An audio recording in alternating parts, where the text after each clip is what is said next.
Hello, my name is Lucas, this is a bit of lit, and I'm here to talk about Sandman Volume 4 and the development of capitalism in Russia by Vladimir Lenin, which was a very difficult book for me to understand, so bear with me.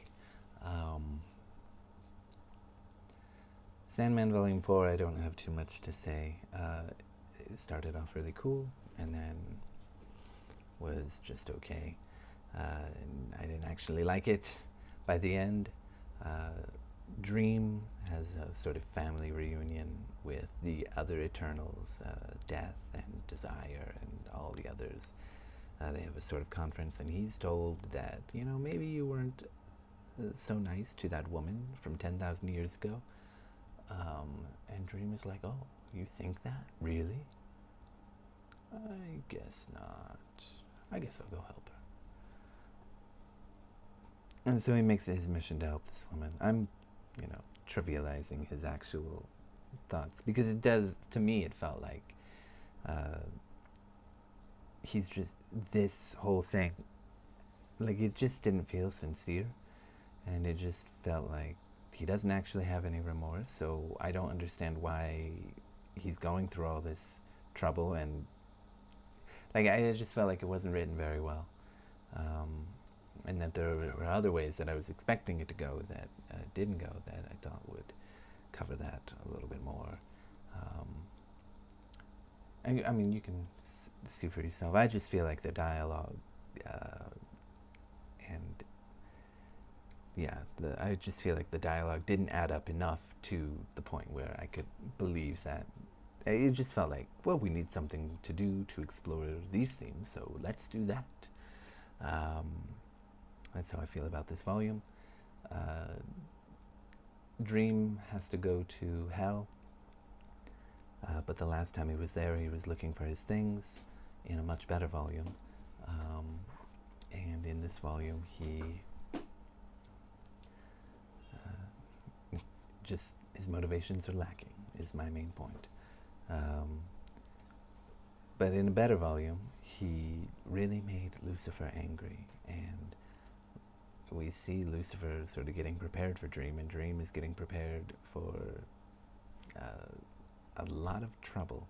But then Lucifer sort of does a 180, and he decides, I don't want any of this, and empties hell and gives Dream the key, which I thought was like an amazing turn of events, really exciting and interesting. And I was really curious to know, like, where is this going to lead? What does this mean for Dream? And, what are we going to explore internally and psychologically with him? Because I was sort of hoping and thinking that he's going to go looking around this whole time, eventually find her before the end of the volume, and then have some fallout and backlash from that, and have some discussions about what he did, why he did it, and these kind of things, and what it all means. That's not what happens. Something even cooler happens. These squabbling gods decide that they want the key from Dream. Whether they're the Norse gods or the Egyptian gods, they want the domain of hell for themselves. And I just thought, okay, that's even better. But I don't know why this relates necessarily to the woman he's trying to help, but it's cool. I mean, it ends up relating, I guess, but then I was thinking, like, oh, lots of cool things are going to happen. There's going to be some true squabbling, and some really interesting discussions among all of these characters, and then that doesn't exactly happen, and all of the problems that do occur, Dream deals with rather easily, which makes sense because he is an eternal god of his own in his domain, so he'd be the most powerful that he can be, but it's kind of disappointing in a way, because again, Dream doesn't have to struggle. This is not the first time, but I was talking to my friend about that, and he said this is not a fight between good and evil, which I never claimed once, but it is It is a god. It is the story of a god in a world that is rapidly changing, and how the drama comes from how he adapts. And okay, he was right. In a way, I was seeing it wrong, but I still feel like this volume, I can, I'm not looking for good versus evil. I can see that there's not really good, pure good or evil in this series necessarily, but yeah, some of the other volumes, dreams, motivations made sense, and I feel like they worked, and it made it fine, or enjoyable. But this one felt like he was just doing things, and we were seeing things purely to explore some themes, and his actions were written rather than done through personal motivation. I mean, obviously they would have been written anyway, even if you did them through personal motivation, but it just felt like I know I'm reading a story instead of I'm watching this character and seeing how they act.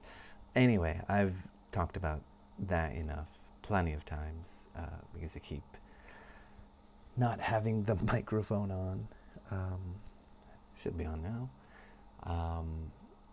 Let's struggle through the discussion of the development of Capitalism in Russia by Vladimir Lenin. I don't read these social critique kind of books pretty much ever. And certainly I haven't read very many communist critiques basically ever. I mean, it's been a long time since I read anything by Marx and Engels, or who is that? Someone much more modern. I can't think of it. But that was, I can't remember who it is, but that was back in college. Anyway, just thought, why not? Give it a go. Should be interesting. Not a good place to start, I think. It is kind of interesting to read, but I don't really know much about Russian history or Russian economics before, or at all, basically. But yeah, I didn't know who the Narodnik economists. I didn't know who they were. I still don't really know who they are, and I don't know Russia at the end of the 19th century, very early 20th century. I know about the revolution in 1917, of course, and what comes after a little bit. Different years I have more knowledge of throughout the USSR's history, but not extensive. But I thought that this book was too hard. It was not something I should have read first if I was like trying to read, but it was like his first big piece, I guess. Vladimir Lenin's. He was sent to Siberia, I want to say in 1995. This was published, 1995, good lord, 1895. You can tell that I don't know what I'm talking about because I'm making things up and making mistakes. But it was published in 1899 when he couldn't go to European Russia at this time. And he was working on it while he was in Siberia. And from my understanding, I've got some things here. The Narodnik economists were communists that thought that these like rural communes could serve as a basis for the development of communism in Russia. But Lenin's strongly disagrees because these sort of communes have been wiped out by the development of capitalism, which and feudalism is basically out. There's a lot of discussion about these, like, sort of, feudalism and parental sort of paternal aspect to that being gone, and some other problems that come. This focuses a lot on the problems that arise from capitalism, but also, weirdly, it shows some, like, well, maybe not weirdly, but weirdly for me, unexpectedly, it does show, he does talk about how progressive capitalism is. And from my understanding, it does seem like he thinks, and I think Marx also thought this way, that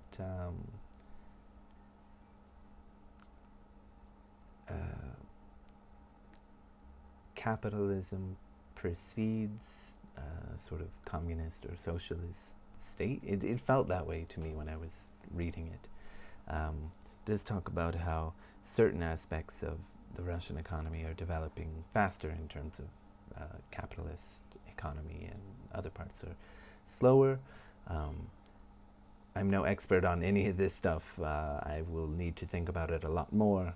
So if you found this video and you're like looking for someone who knows what they're talking about when it comes to communism, I don't know much. I just thought I would read this book.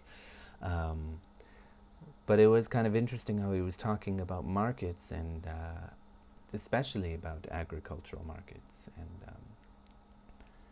he focuses on this a lot, and it seemed like he was talking about sort of a monoculture farming industry being a problem, and how this is something that is developed for like a national or international market, and this eliminates subsistence farming and local markets, and it focuses on an individual rather than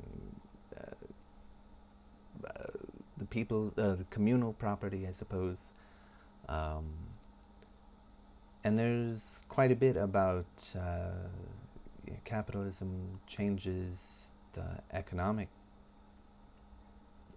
position that people are in, and causes some strife among, it sort of enforces classes of people, and causes strife among these people, and for all its progressive things that come from it, lots of terrible problems come from it too, and it has a sort of eradicating aspect to it for any sort of, because it not only does it change the economy, it changes the spirit of people and how they think and behave in their culture, and this kind of thing. And I think this part was interesting near the end, like what is the end goal of capitalism. That was a chapter near the end. That was more interesting for me, largely because I could grasp onto it a little bit more. Yeah, I don't know. It was a pretty good read, and I could see some of the. I've seen a lot of these kinds of criticisms a lot lately, especially last year, but into this year too. These similar things. Certainly, I think another thing that really hit home for me was this sort of monoculture, agricultural market, I guess. Makes me think of my home state. Corn, soybeans, that's about it. and the corn is made for ethanol, or cow feed, not really for human consumption. And soybeans are for their own thing, not necessarily human consumption, and on and on and on. And it, yeah, I mean, there were a lot of things where I was seeing like, oh well, I can see how that actually relates to what's happened in some respects in America, or how this criticism could be applied to America in its own way. Certainly the situations are different in terms of time and the way things have industrialized. I don't really know what I'm talking about. I don't know if I've made that point clear enough, but yeah, anyway, I'm no expert on this material, but there's some minor differences, I guess, but I can see how that criticism can still largely apply to things I've seen in my own state and in my own country in general. That's all I've got to say. Interesting book. I don't know if I will continue reading anything by Vladimir Lenin, but we will see. It was very difficult, and I don't think I understood very much, but I will keep thinking about it, and we'll see if I move on to, what's his next one? What is to be done, I think is what it's called. I might read that one, actually. I don't know. Just for the heck of it. Why not? Goodbye.